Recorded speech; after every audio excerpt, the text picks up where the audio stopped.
So I was provoking my students at the University of New South Wales last week because I like to do that because it generates a discussion. And I said, most influencers' lives are fake, right? That they're constructed.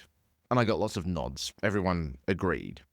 So then I said, okay, so why do you still trust their product recommendations or buy from them if you know they're making it up? And there was silence. Then one student nodded and said sheepishly, I know they're fake, but I still wouldn't unfollow them. And that's the telling bit. Why do people let a celebrity get away with it? But if a company did the same, they'd tear them apart. Why? Well, I thought I would do a very special little episode of the Public Relations Podcast just on this topic because it's really got me thinking after this discussion I had in class.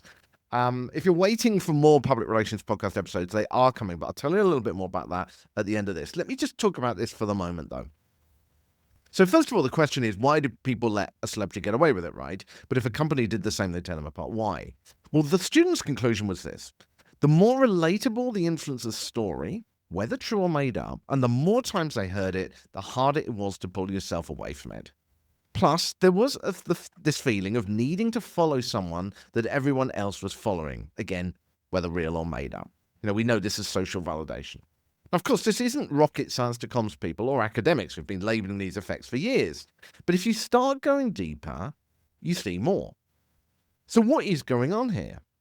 Celebs, at the end of the day, as I was saying in class, start off like us, basically worth nothing. No offense to you, but, unless we are celebrities or have got a particular brand, we don't really have a lot of value. But their story starts to build that social capital. Their story turns them into something worth money because they have the power over us to get us to spend money as a result. Plus, the more social clout they have with us, the more we buy into them. And the more we don't really want to hear questions about their authenticity, even when we know they could be true. So why don't more companies do what influencers do? Why don't more organizations tap into this? Why do so many still just broadcast at people? Social capital is like cash flow. When you've got enough of it in the bank, and I'm doing air quotes here, people will defend and support you when you have a bad year. And every organization has a bad year now and then, whatever we claim. There's always some bug or problem or someone got upset by something. And when you're up, they'll move you forward even faster. Because not only do they hear your adverts, but they want to buy your stuff too. So it helps to equalize out the business, just like cash flow. When you don't have enough social capital, when things aren't so good, people don't just criticize, they delight in criticizing. So can organizations fake it? The next natural question then is, can you just simply make it up on the same level as influencers? Why not make it all up? Why not create this fantasy around what you do? The problem is that no one is ever going to trust an organizational brand as much as a human brand.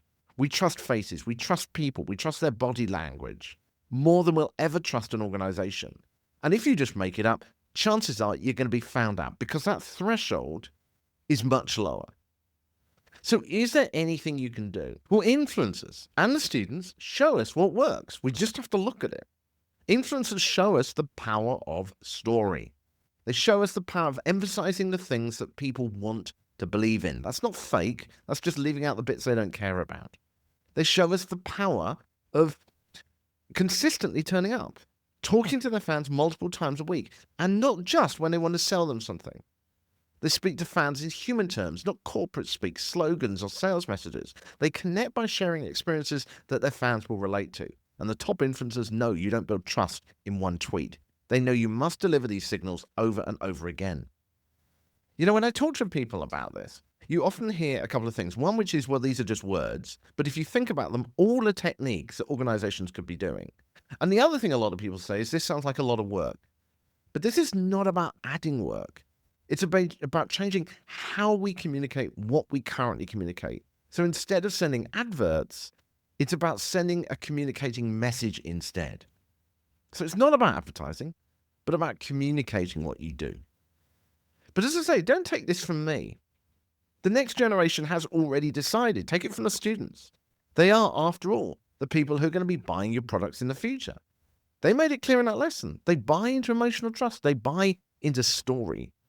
So the real question isn't, should you copy influencers? It's, are you giving people something worth feeling and believing in? Because if you do, there's no reason why you couldn't be the next Taylor Swift of the accountancy world or business services or tech or whatever sector it is that you're in. So as I say, this was just a bit of a quick episode that I thought I would do because I've been thinking about this so much since I was having that discussion with the students. The Public Relations Podcast next series is coming, but I'm really trying to make something which is just going to have a bit more value and a bit more edge to it. You know, there's a lot of podcasts out there these days which are quite samey, and I just want to give something which is going to have a bit more of a spark to it, something that is going to be memorable and actually help make a difference. Because I think if we just have discussions, as interesting as they are, we don't always absorb it, do we? We don't, you know, this is one of the things I'm learning from teaching, which I never expected to do this stuff. But going into classes, you know, it's often not about giving the right information, it's how you give it. So I'm really working on trying to do that. But if you'd like to discuss any of these ideas in what I've just talked about today, or any of the things that I'm frankly posting about to do with the lectures, or you'd like me to come along and talk about them or anything like that, then do let me know. You can always contact me via LinkedIn simply by sending me a direct message. And you can find me, as always, by looking for Richard Midson. That's Midson. That is Richard Midson, Midson.